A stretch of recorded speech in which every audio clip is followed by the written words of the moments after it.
Hello and welcome to today's DHub MT YouTube channel podcast brought to you by the European Digital Innovation Hub powered by MDIA, Malta Digital Innovation Authority. Our guest speaker today is Kurt Spiteri Darcia, who is a property investor and a published author in the field of motivation and self-development. Welcome, Kurt. Thank you. How are you today? Very good. Thank you.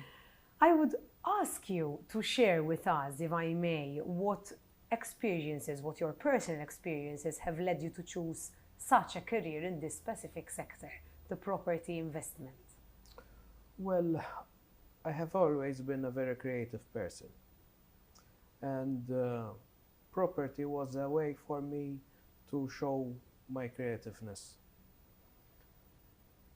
Moreover, it was a gateway property to create passive incomes where I could have more time for myself and my family. So it was always a win-win.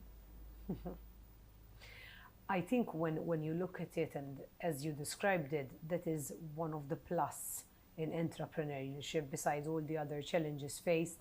But I think that is what sells it off. And that would be the starting point, that you can mitigate your own time, that you can go around about things and be creative as you want to be. But if I had to ask you, what other key attributes or qualities that make a successful entrepreneur, and how can aspiring entrepreneurs develop these traits? Are we born as entrepreneurs? Is it something that we wish to become? Is it something that's for everyone or for a selected crowd of people? How does this work? Unfortunately, we live in a society where it's very negative. People usually are very scared to take risks because even from their young parents, it's always be careful to take huge risks. So they have a lot of limiting beliefs, what we call limiting beliefs. Am I going to succeed? What I'm going to risk? If things goes wrong, what's going to happen? Do I have a backup plan? Do I have a backup plan? Do you have something to fall back on? Things like this. And Which are true. But unfortunately, these fears limit someone to take the first step, to take action. Business, it's very competitive, it's very hard and it's a very lonely place once you reach the top. And as people say, it's a very slippery road. So I would suggest first they have to challenge their fears. And how they can challenge their fears is by having what we call a strong why. Why you're going to do or enter this business venture. Why? Is it for yourself? Is it for your family? Is it for your loved ones? Is it for your children? Why? If your why is big enough and strong enough and powerful enough, then more powerful than your fears, then you'll still take action. Because the fear of not succeeding will be far greater than what if something goes wrong. Okay, I like that approach. What other factors would you say that would add on to this? So your why has to be a strong why. Yes. The second, I would believe that you have to have a very strong and clear vision where you're going to end up. What is the road? It's never a straight line, and it has a lot of bumps but you have to have a very clear vision where you want to be. Once the vision is clear enough, then you can split that life goal into smaller steps. We call them weekly or monthly goals. And you focus only on that, not on the entire picture. So this is the plan. You have to form Yes, a plan. you have to form a plan. Other than that, you have to have excellent time management skills. What we mean by excellent time management skills? At the beginning of your day, you have to make a list of tasks you have to do. I believe that this is, putting aside entrepreneurs, time management is for everyone. Is it something that someone can be trained to do, Yes. can be coached to do, Yes. if it doesn't come to you, or if you haven't been, I That- don't know, trained for? That would lead to another point. For you have to constantly be searching even within yourself, how to improve and how to learn. You have to read, you have to follow up from ideas of other successful people, follow their footsteps. When we said time management, and you have to make a list, because we didn't go into it. We have to make a list of the tasks each day, what you're going to do. But that's not enough. Then you have to prioritize those tasks. Okay. Why is that? Because usually we tend to go to the easier tasks and leave the difficult ones at the late, and then we don't do those tasks Okay. because we were already tired. Okay. So you need to prioritize You have to first prioritize your task. and not procrastinate. Exactly. Because there is a problem in general where people usually get lost in the normal day-to-day tasks. I have to go do my hair, I have to go do my nails, things like that are not really important for you to get to where you want to be. They confuse movement with progress. They are totally two different things. Ah, that's interesting. Okay.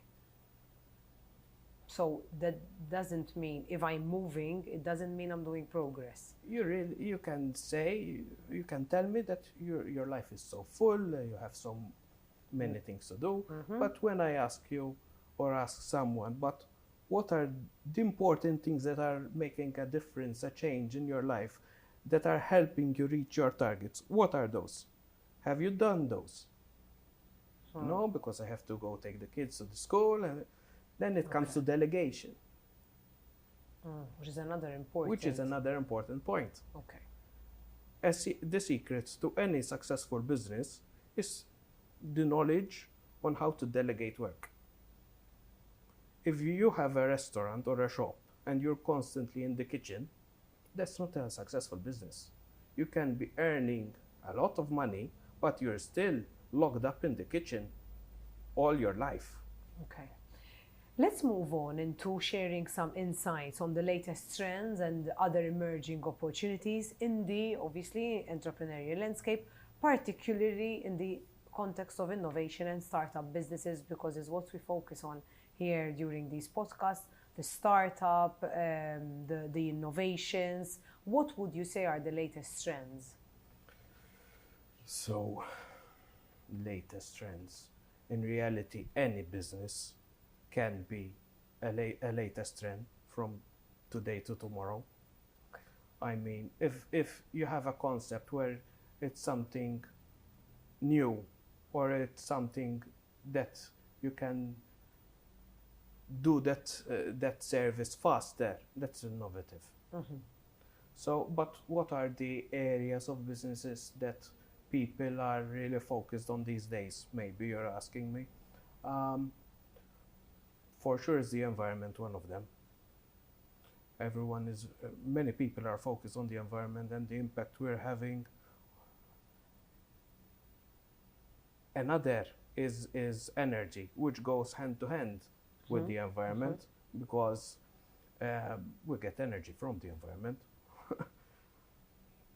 So in those areas, there's a lot of potential, a lot of business opportunities.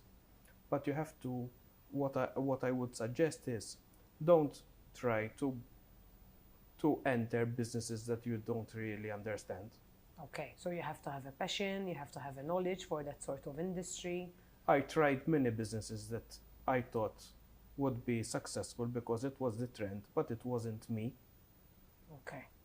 Okay, so as a person, As your a personality, you have to fit in what you do. Yes, I agree with you there. yes, yes. Your creativeness comes out when you're doing that thing that you like. Not something, probably if it's something someone pushed you for, or if it's something you're trying to copy someone else, that would have a very short shelf life. Yes, yes. It can be health. After the pandemic that we have of COVID-19, everyone got fixated on Health and wellness. and wellness and gym. There's a lot of opportunity there. Okay. But again, you have to But have the again- love for it, not just simply doing it for your own benefit Yes. and you just stick it there. You'd have to have a particular follow through love, a passion, determination, expertise maybe in the field as well, or eager at least to learn. So that would take you further. Any other areas that you would mention are peaking, like AI? Obviously AI, but still we're going to enter expertise in the area of computing, which for sure it's not my expertise. But yes, it's a huge market, a very new market who's taking over everything and is stepping in all businesses. The competition is Fierce. already fierce. But yes, there's a lot of business opportunities there. How to get AI to monetize your business. There's a lot of potential. I know we kickstarted this podcast by mentioning quite a negative aspect to entrepreneurship on the obstacles maybe we face, that it's a risk kind of business. And that is something that it's the first thing someone would tell you. Weren't you scared of pursuing this? How do you manage? But do you have this or do you have that? Putting that risk factor aside, what challenges and obstacles do entrepreneurials commonly face when launching and scaling their projects, and how they would overcome them? So we mentioned risk, that's a challenge. Other challenges that they face is, one of them, the most obvious one, is liquidity, financing. To start my business, I had to do many side jobs to manage to buy my first airspace. I can understand that. So, but there are lucky ones who find investors who are willing to trust them with their money on their business adventure. But you have to always calculate the risk. Because if you're going with an innovative idea to an investor who has the money, who has the people, who has the contacts, who has everything, he might just take it and do it himself. When you approach such investors, you have to give them a holistic package that you are as valuable as the idea. That's it. Usual investors don't have time or energy to start up new businesses because they are successful for a reason, because they have multiple companies and it's They are already over. consumed by their projects. Yes. But if you approach someone with a good idea and you show that you have the passion, the energy, the time to take it from zero to a success, then yes, it's very likely that you will get an investor. What others would you say, because obviously this depends on the businesses, because there are some startups where you can actually work alone before you start moving into employment and other things. But putting the type of business aside, we mention maybe other obstacles and challenges that one would say would... Yes, there's the market competition, which we already mentioned a little bit. It's very fierce and it costs so much marketing costs so much to get your brand out there. But still, there are ways how to go around this. First, I would suggest you have to find your niche target and then try to find social platforms who are focused on your niche. So you target market to the consumer that is most likely to buy your service or your product. Okay. I know you would probably be thinking, my niche was everyone. Yes, but it's not the case. But until you get to the everyone, it's better to start off with your niche market. And then the other issue would be how to retain your clients. Because if you have a success story in your business, then most likely other companies will copy you. Okay. So how you're going to be creative enough to retain your customers, how you're going to build that brand loyalty. One of the best companies who manages to do this is Apple, because their customer service is top notch, and people tend to, if they have an Apple product, they're going to stick with Apple products. Because you're very right. I can take as an example my sister. She's always losing her Apple products. Every time she contacts them, in a few minutes they locate it, they help her to get it back. It's incredible. I always ask myself, how is it possible that this company can be so effective with so many million of people, of clients? But they manage to do it.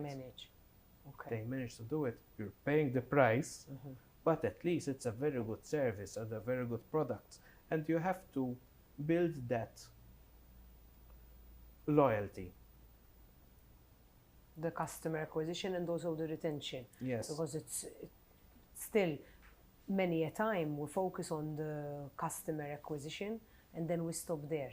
And the company can easily lose its customers. Yes. I see this happening even, for example, when it comes to the catering industry. A new restaurant has just opened, everyone's going there, and then by time you see it losing or declining. So sometimes retaining needs a lot more energy than acquisition, than acquiring. Another challenge that startups face is finding the right talents, finding the right people that can help you market, that can help you delegate whatever you need. And if you find the right people, it usually comes with a big cost. You're right. Kurt, we're almost at the end of today's podcast, but I would obviously close off with this. Based on your experience, what advice would you offer to founders, startups, technology enthusiasts, I don't know, obviously in this sector, in the entrepreneurial world? So, what advice? I would suggest to first have a clear vision where you want to go. You have to have a very strong why. You have to even have a gratitude list, what you are grateful for, because that fuels you to keep on pushing yourself even when you're struggling. Yes. You have to be very committed to your work and committed to yourself. You have to be very disciplined,